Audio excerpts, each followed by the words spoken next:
36.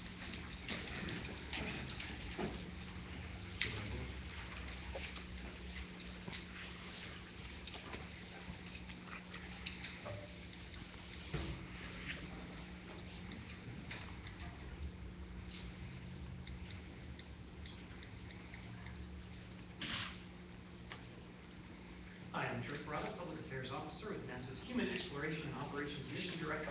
I'd like to welcome you to the Agency Wallops Flight Facility in Virginia for today's news conference to discuss progress to date and some next steps in a number of spaceflight areas as we look forward to tomorrow's test launch of the Orbital Science Corporation's Antares rocket. For those joining us online, you can find out more information about the test launch at www.nasa.gov/orbital and find all the ways to connect with us on social media. Go to www.nasa.gov/connect. As for the order of events today, we have 4 speakers joining us. Each will provide brief remarks, and we'll open the floor and phone lines for questions and answers. I'd like to take a brief moment just to welcome and introduce the speakers. First, we have Phil McAllister, NASA's Director of Commercial Spaceflight Development. Next, Dale Nash, Executive Director of the Virginia Commercial Spaceflight Authority. Next, Frank Culbertson, Executive Vice President and General Manager of Orbital's Advanced Programs Group. And Bill Riddell, Director of NASA's Wallops Flight Facility. And with that, I hand off the discussion to Phil. Thanks, Trent. I'm very, very gratified to be here today. I remember when we first started this program over 6 years ago, there was no launch pad, no rocket, and then to see the launch pad and the rocket today in the sunshine, getting ready for its debut was very, very gratifying. And I want to congratulate Frank and the Orbital team for doing a great job, and the other partners as part of this organization. It was really a team effort, really a good partnership on the part of Orbital leading the way, as well as the Mid-Atlantic Regional Spaceport, the state of Virginia, the authority, Wallops, and NASA, all coming together to get another American space capability. And that's what's truly gratifying. A lot of people say that the American space program is in decline. Well, you only have to go just a couple miles down the road to see it on the rise, literally, on the pad. And I'm very much looking forward to the day where we have regular cargo resupply runs to the International Space Station. Hopefully we'll see that very soon, so the space station can be fully outfitted and productive as a national lab. And just to conclude, I'd like to say that our accomplishments in space should not be limited by hardware. It should only be limited by our aspirations and our will. And this capability gives us the hardware. It allows us to take the next step in our space exploration program. So that's another reason why I'm very excited for tomorrow. Regardless of whether it is a good day or a bad day or something in between tomorrow, again, a real accomplishment.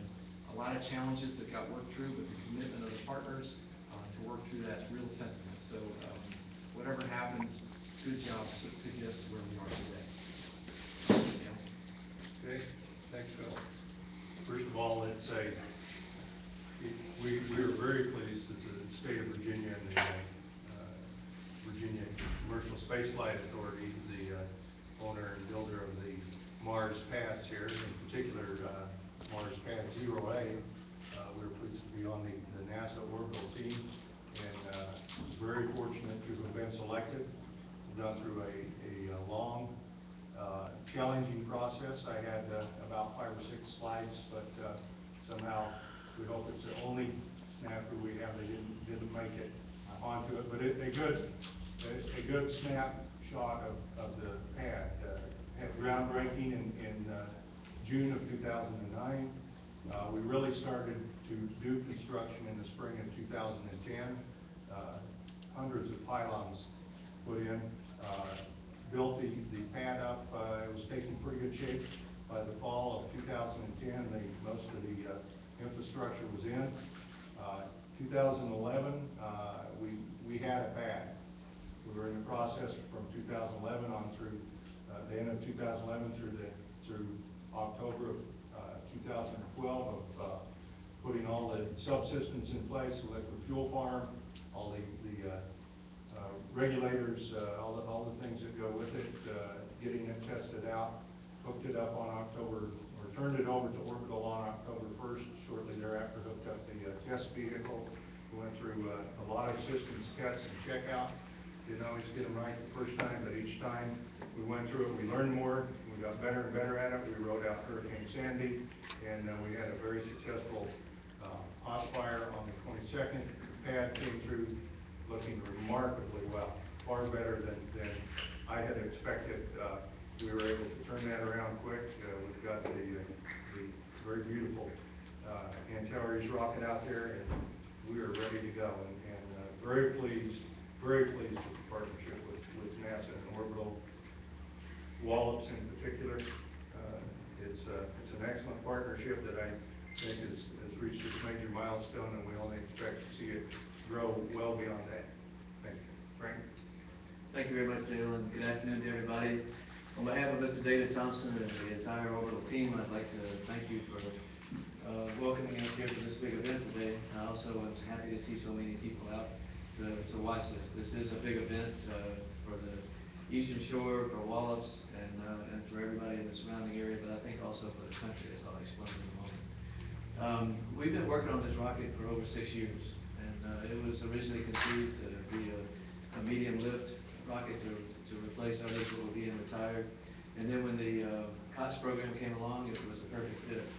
We were eventually selected to provide a COTS demonstration mission, and then shortly thereafter selected as one of the awardees on the Cargo Resupply Service, which we will be executing following the first 2 test and demonstration flights.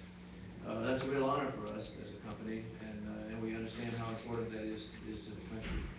The rocket itself, as you will see, is about 130 feet long. It's sitting on the pad out there now, ready to go. It will be fueled tomorrow during the countdown, and we'll lift off with approximately 750,000 pounds of thrust, weighing about 600,000 pounds. So it'll not race off the pad, but it will accelerate very quickly once it gets going. And it's going to be the biggest and loudest and brightest thing that's ever launched from Wallops, I believe. So it'll be visible up and down the coast. But that will be the first of many. We intend to continue launching out of here with the help of our partners on a regular basis. This test flight, of course, is a test flight, and I want to remind everybody that that first word is test. So if things don't go exactly as planned, we will learn what we need to learn, and we'll press on and continue to improve as we go forward. The second flight will be a demonstration flight all the way to the International Space Station with a load of cargo carried by the Cygnus spacecraft, which, as we speak, is in the fueling facility here at Wallops Island, getting ready to go, and will be ready to be launched later this summer, following the test flight. Once we have demonstrated with those 2 missions that our system works, we'll be authorized to proceed with the Cargo Resupply Service beginning this fall, and we will launch every 3 to 6 months, carrying approximately 2 tons of cargo each time to the International Space Station. And that's a pretty exciting challenge for us, but a demonstration of what the commercial industry can do to help maintain human spaceflight and maintain the International Space Station. And NASA is working with their industry partners very, very hard to make sure that we can move in that direction. We can do what we do best, so that they can go do what they do best. I especially want to thank our partners in this. A lot of people, some of whom are in the room here, started this out several years ago and kept us going. We're on our 3rd program manager now. They're moving on to other things. Mike Pinkston and his team have been working very hard to get ready. Dale and his team and Billy and your work have gotten us ready. And we really want to thank Mars for all the hard work that you put into this and the state of Virginia's support in making sure that we have a launch pad here. Now, of course, we wouldn't have this launch pad if we didn't have a place to put it. And Wallops Center, Space Flight Center, has provided us with that place. And we are tenants and customers here.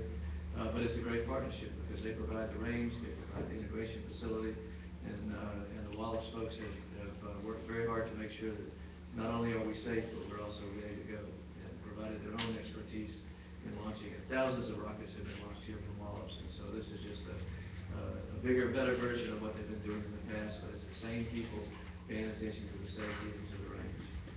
We want to thank the International Space Station program and NASA at large for the support.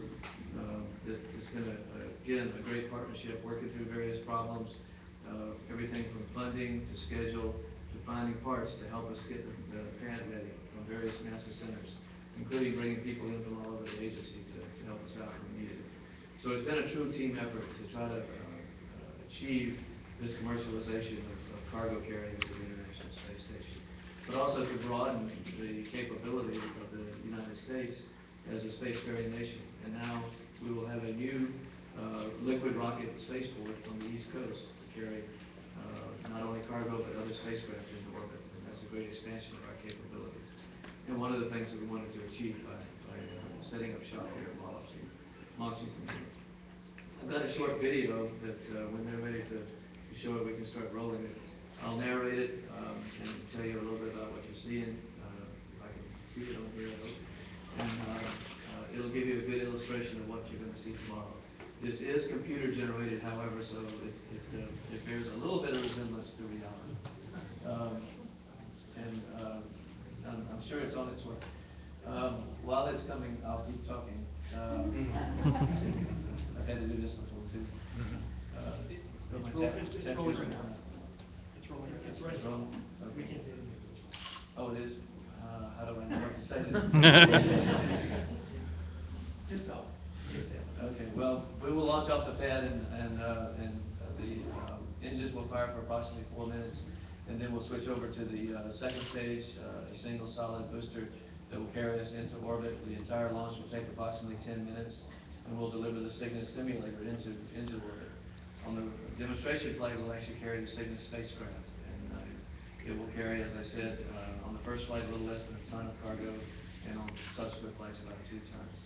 Over the course of the next 3 to 5 days, the spacecraft will go through the rendezvous operations necessary to approach the International Space Station.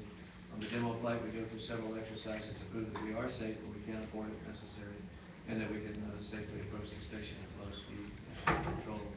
Once we arrive at a point about 10 meters away from the station, the crew will grab us with the robotic arm and then attach us to the native port of the Node 2. At that point, once everything is sealed and the leak checks have been completed, they'll open the hatch and unload the cargo. And any other surprises we might throw in there for them, and spend a couple of days doing that. Then they'll load it with disposal cargo. Some people call that trash, but we prefer to call it disposal cargo. And then we will unberth from the station, be released from the robotic arm, and then go through a guided re-entry and burn up on re-entry over the Pacific, so that everything is basically destroyed before it reaches the surface of the Earth. Still rolling? We're still on, animation is unloading cargo right now. Okay. That in itself, I think, will be a welcome addition to the station program's repertoire of taking clothing, tools, experiments, etc. to the crew. This in itself will be the beginnings of the capability of expanding the crew size on the International Space Station and continuing to grow the research program that it was designed to support. And our cargo spacecraft, as well as the others that are in service now, will provide NASA with that capability to